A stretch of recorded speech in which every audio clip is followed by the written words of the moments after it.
Welcome to St. Paul's Church, part of the parish of Harbour Grace, part of the Anglican Diocese of Eastern Newfoundland and Labrador, the oldest stone church in Newfoundland for sure, and most of the Atlantic provinces, if not all of them.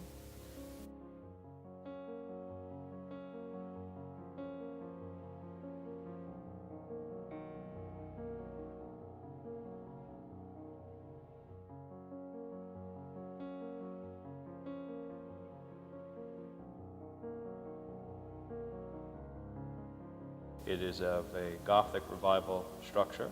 It is shaped, as my daughter puts it, as a castle.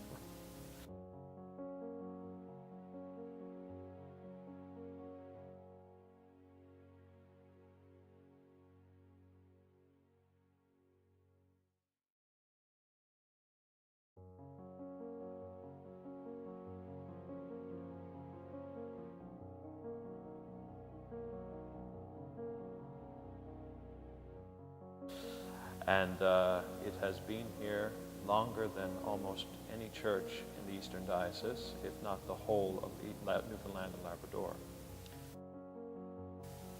In this church, which is still active after just over 180 years now, it has been an active part of the community.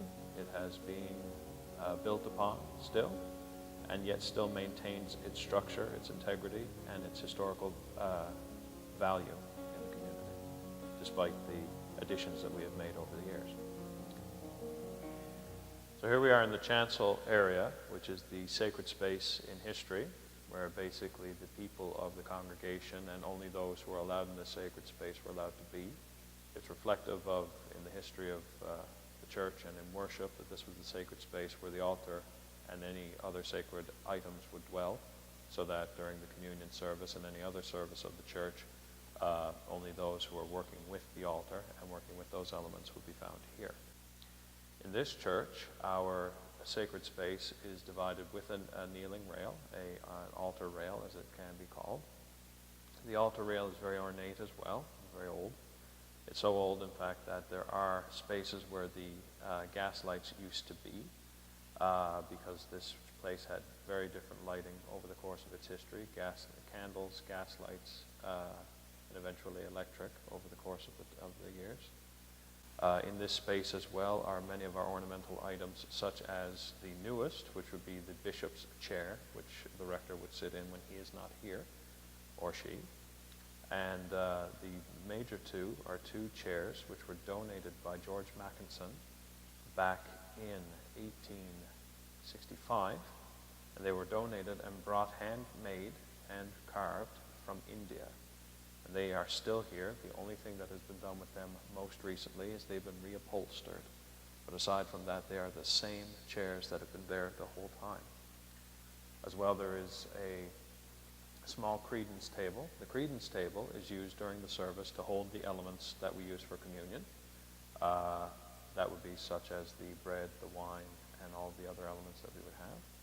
That table has been there for a long time. It was donated by one of the former rectors, Reverend Higgett, in memory of an officer from the Flying Corps in 1917 who passed away, an officer by the name of Coombs, Cecil Coombs. And that table is the same since then as well. And now I'm standing behind the altar itself. Now the altar and the reedros, which is right behind it, are two very important symbols of the church. They are not as old as the church, but they have been refurbished. Originally, in 1959, this was here, and this altar was not actually in front of me, it was behind me. I would have been doing a rear-facing service. I would have been conducting communion facing away from the congregation, which is our old tradition, is the way that comes from an Anglo-Catholic faith, our original way of doing things. It is still upheld in our cathedral out in St. John's. For their stone altar is right into the wall and does not move. This one, however, in 1959, was a part of this reedros, and it was decorative and it was all one piece. They had been separated and then refinished in 1972, I believe, and it was during that time that the altar was moved out, and now we conduct service facing the congregation, which is the more modern and common practice today. In 1877, on October the 6th, the parish installed a pipe organ made by Chapel and Company of Liverpool, England. The organ was originally powered manually by manpower, someone going behind to push on the bellows themselves, and which are still there. But now, since 1948, it has been electrically operated. There was a special evensong held 100 years later, in 1977, on October the 16th, to celebrate the 100th anniversary of that pipe organ. In 2001, the church organ was in need of a major restoration, but since then it has been restored through a significant contribution of our parishioners, and it is still the oldest working pipe organ in Newfoundland and Labrador. This is the memorial pulpit in our church. This is from where the sermons are read, and also the gospel most commonly. This is where it is all preached from. It was originally during the time of Reverend William Higgett, and it was dedicated on August 26, 1921. The pulpit was erected by the parents and friends to record the services of men in this parish who served during World War I between the times of 1914 and 1918. They were the people who passed away, sacrificed themselves during that war. There is a tablet, as a matter of fact, a brass tablet that originally was affixed to this pulpit, which we now have in the back of our church on the wall, right next to our door. And it is on that tablet that bears the names of all those who lost their lives and for whom this is dedicated. It is on the west wall of our church, and it is seen every time we come in and every time we exit, as we are grateful for that memorial that is part of this church. Here we are now at the font of St. Paul's, and it's been here since 1862, which means that many people have a personal relationship with it. Not only have they been baptized in this font, or at this font, their ancestors have also been baptized at this font, which is a wonderful memory kind of thing. It's also important to note that it's at the very front of the door when you come in, and it's a symbol of the renewness of life through water. Once again, we look at the coat of arms in St. Paul's Church, and it's just above the font here. And we're fortunate enough to be one of two churches with a coat of arms, and the other one being St. Thomas's Church in St. John's. And what it depicts really is the royal coat of arms, which is considered not to be church furniture, and therefore it isn't consecrated. And it was installed to the West Gallery in 1838. And really it establishes the fact that St. Paul's, like St. Thomas's Church in St. John's, was a garrison church. As you can see, this fine old church of St. Paul's has the Stations of the Cross, but it always didn't have the stations until 2014, when the family of Basil and Mary and Bob Martin, from their children, Betty, Tom, and Don, donated the Stations of the Cross. And but before that, what used to bother me was every Easter we'd have the Stations of the Cross from time to time, and you'd see a facsimile of the stations on a piece of paper just stuck to the posts along the church, and to me that wasn't good enough. So I said to Reverend Moses at one point, next year we'll have the Stations of the Cross. And that was 2013, and we donated them in 2014.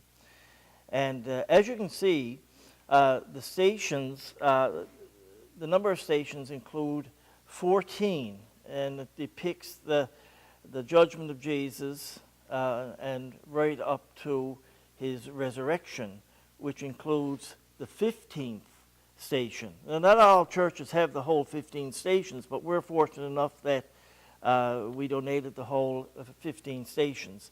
So on Easter, we come back on that glorious morning, and we celebrate the resurrection of Jesus as we're gathered under that particular station.